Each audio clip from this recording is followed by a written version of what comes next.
қиссаи ду дӯст, яке бой ва дигаре камбағал.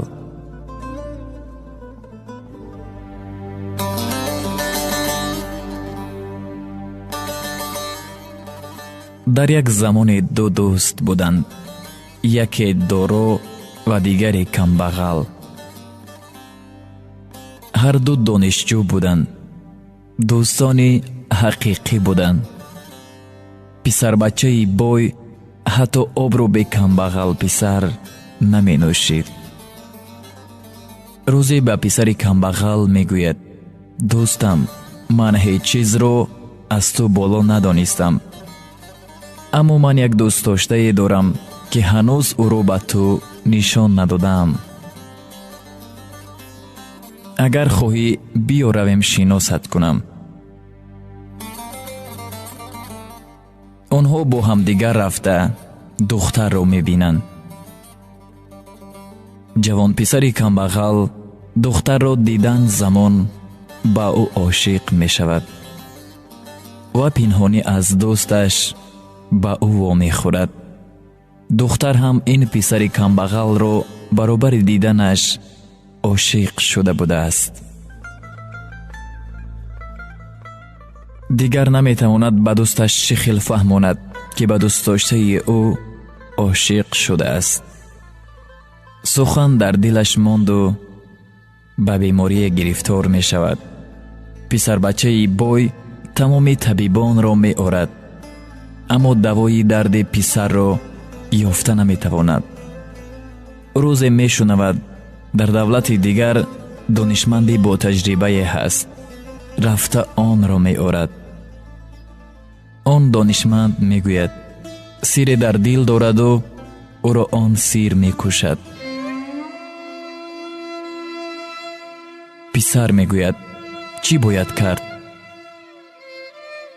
донишманд мегӯяд: ба ӯ шароб дода сирро фаҳмидан мумкин аст. писар дӯсти худро бо шароб маст мекунад ва мепурсад: дӯстам, ба ту чӣ шудааст? камбағал писар сири дар дилаш ниҳон бударо нақл мекунад. баъдан писари бой чунин мегӯяд: ман ҳеҷ чизро аз ту боло надонистам ва инро ҳам аз ту дариқ намедорам. писари бой бо аҳлу оилаашон маслиҳат карда тӯйро барпо мекунанд. писари бойро дӯсти камбағалаш ҳамроҳӣ мекард, яъне шоҳиди домод камбағал писар буд. дар вақти никоҳ кардан мулло аз домод мепурсад: шумо розӣ? писари бой мегӯяд: ман домод не, дӯстам домод аст. дар ин ҳолат ҳама ҳайрон мемонанд. хуллас духтарро ба писари камбағал медиҳанд. падари писари бой мегӯяд: ту маро дар пеши ҳама шармандаву шармсор кардӣ. аз баҳрат гузаштам. ба писари камбағал бошад, як корхонаи калон дар дигар давлат кушода медиҳаду мегӯяд: рав, туро ҳам дигар набинам. аз миён чанд сол мегузарад. писари бой камбағал мешавад ва ба ҷустуҷӯи дӯсташ ба роҳ мебарояд. бояд баҳрро бо киштӣ гузарад, аммо ба ин маблағ надошт. ба роҳбари киштӣ саргузашти худро нақл мекунад. киштибон бошад, дилаш сӯхта ӯро ба он тарафи баҳр мегузаронад.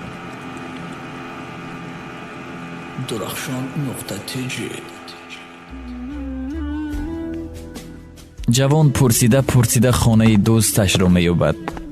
хона беҳтарин хона дар он шаҳр буд. дарро мекӯбад. дӯсташ дарро кушода ҷавонро бо чунин ҳол мебинаду дарро ба рӯяш мепӯшад.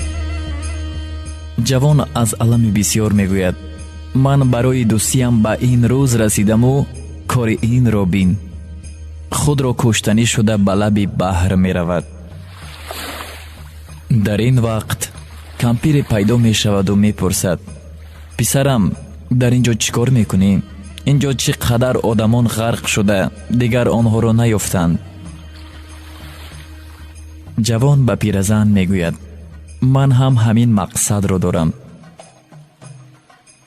پیرزن میپرسد چرا؟ جوان سرگذشتش را به پیرزن هم نقل میکند. پیرزن دل پسر را یافته به خانه اش میبرد. خانه فقیرانه بود. پیرزن میگوید به جای پسرم باشی، اینجا با من زندگی میکنی. جوان راضی میشود. چند وقت میگذرد و پیرزن او را به هیزمچینی به جنگل روانه میکند. در راه او با 3 اسب سواران وا میخورد. آنها به جوان میگویند برادر این اسب‌های ما را نگاه کن، حقت را میدهیم. جوان راضی میشود و آن اسب‌ها را از سحر تا بیگاه نگاه میکند، اما آنها بر نمیگردند. پیرزن انتظار شده به جستجوی جوان میبراید. آمده میبیند که او اسب‌ها را نگاه دارد. پسر با پیرزن واقعه را نقل میکند. آن روز هم میگذرد و از آنها خبری نیست. اسب‌ها را گرفته به خانه برمیگردند. میبینند که خورجین اسب‌ها پر از طلاست. جوان قلعه را آباد میکند که از خانه دوستش هم زیبا. پیرزن میگوید به همه چیز رسیدی، اکنون باید عائله برپا نمایی. جوان به گفته های پیرزن راضی می شود و میگوید لیکن من به تویم دوستم را دعوت میکنم. پیرزن هم راضی می شود. توی برپا می شود. همه را دعوت میکنند. دوستش هم آمده از بر بالا گذشته میشیند. داماد بلندگویک را میگیرد و سرگذشت تلخی خود را نقل میکند و میگوید همان دوستم در اینجا هست. دوستان دیگرش باشند در حیرت میافتند و میگویند کیست آن دوست شما؟ اگر جرأت داشته باشد خود آمده سخن گوید.